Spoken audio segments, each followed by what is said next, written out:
Hello, welcome back to Mr. Hall Storytime. We are carrying on Thing by David Walliams. Hope you had a lovely day yesterday, and this will hopefully start your day off brilliantly or finish your day off brilliantly, whichever one you choose. So we're on the chapter Trap so far, and we'll just carry on from yesterday. So, father knew he couldn't fail his daughter. There would be hell to pay if he didn't return home with a thing.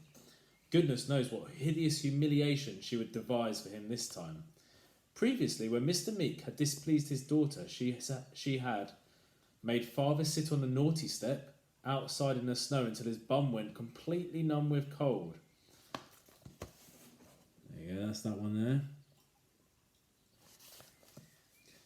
Sent him to bed before he'd even got up. And also, she buried all his clothes in the garden, so he had to go to work in the library wearing only his vest and pants. Poor Mr. Meek. He buried mother in the flower bed, was forced father to eat cold cabbage for breakfast, lunch and dinner. She told him to stand in a corner on one leg, balancing a plant pot on his head for a year. Set him to work, scrubbing the house from top to bottom, armed only with his toothbrush, and then made him clean his teeth with that toothbrush.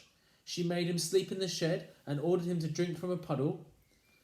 When father turned back to open a biscuit tin, he was horrified to find the lid was already off and it was completely empty. No, he cried. This was a disaster. Someone or something had eaten all the custard creams.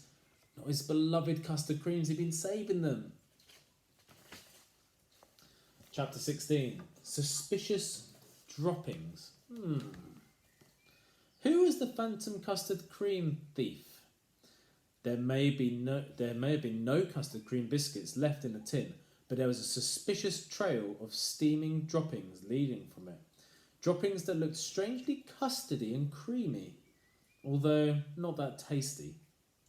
The droppings led all the way from the clearing through some very jungly parts of the deepest, darkest, jungliest jungle,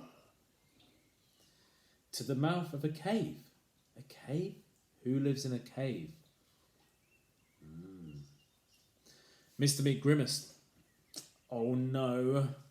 He was afraid of the dark.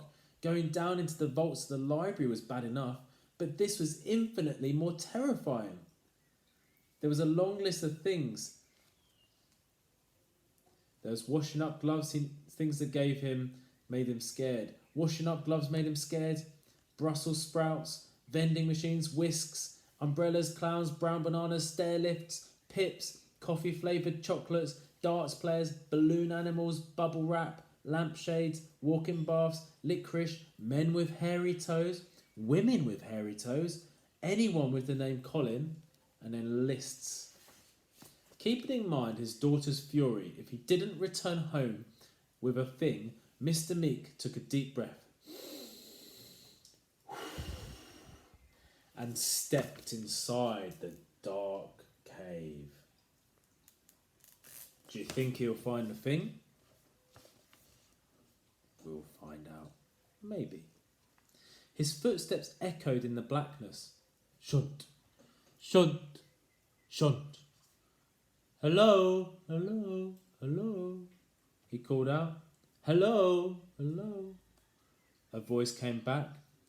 The man was spooked out his skin. To hide his fear, Mr. Meek put on his bravest, boomiest voice. Who's there? He demanded. Who's there?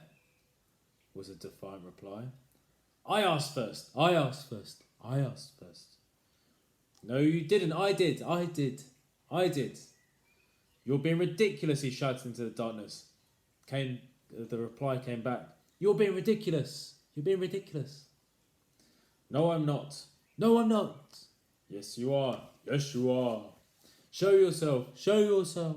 You go first. You go first. Stop repeating everything I say. Stop repeating everything I say. Hang on. Hang on. Am I talking to my own echo? There was silence for a moment before Mr. Meek's voice bounced back. Yes. Now he was seriously spooked. Father fumbled in what was left of his pocket, for a box of matches. Trembling, he lit one. Strike! Fizz! With a flicker of light from the match, he searched out the darkest corners of the cave. Something was moving. Something small, something furry, something thingy. Wiggled, waggled, woggled. Chapter 17. When the light illuminated whatever it was moving around in the shadows, it let out a low growl. Rrrr. Like most people, Mr. Meek thought of himself as someone who was good with animals, even though he'd once been bitten on the bottom by a horse. A pantomime horse. Thinking he could tame this creature, he tiptoed forward and crouched down, striking another match. Strike! Whiz! He had his first good look at it. Bingo! Or rather, bongo? This thing was indeed a thing. It was exactly as the Monsterpedia had described. The creature was no bigger than a tennis ball. It was round and furry and moved about by rolling. You can see it just by Mr. Meek down here. Looks a bit like a Brussels sprout with an eye. 2 little holes were visible, one on either side of a large eye, which swiveled round to look at Mr. Meek. One hole must be its mouth, and the other its bottom. However, despite these 2 holes performing wildly different functions, they were completely indistinguishable from each other. Inexplicably, Mr. Meek began speaking to it in a baby voice, as if an animal were more likely to understand you if you spoke to it as if you still wore nappies. Hello, little thing, or should I say thing? Do you want to come home with me? Cooed Mr. Meek. Arr! Came the reply. Despite this not sounding anything like a yes, he reached out his hand to stroke the animal. This proved to be a big mistake. A big mistake. Enormous. Garang-a-tang. Humongous. Let's just agree it was a grr-snap. Ah! Screamed Father. This thing had bitten on his index finger, and it wasn't letting go. The pain was eye-watering.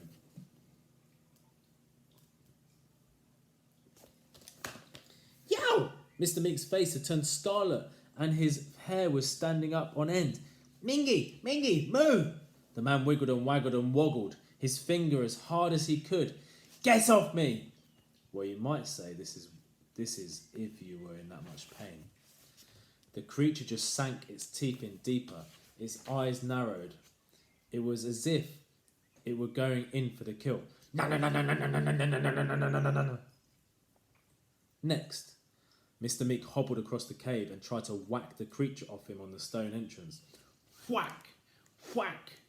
Whack! Still the creature sank its teeth deeper and deeper into the man's finger. Good, water, he exclaimed. I bet it hates water. As fast as he could, Mr. Meek staggered towards a lake. Without thinking what might be in there, this was the deepest, darkest, jungliest jungle. Remember, he leapt in. Splosh! There he is, sprinting into the water. To his surprise, Mr. Meek could stand. Up to his armpits in water, he began giving the thing an ultimatum. Right, that's it. That's really it. I need my finger back. It's one of my favourites. I need it for all kinds of things. Turning the pages of a book, scratching my bottom, picking my nose. I'm sorry, thing, but you give me no choice. I'm going to stop there for now. And I'm going to carry on reading tomorrow. Thank you very much for listening. You'll find out what happens with the thing and Mr. Meek. Have a lovely day and see you later.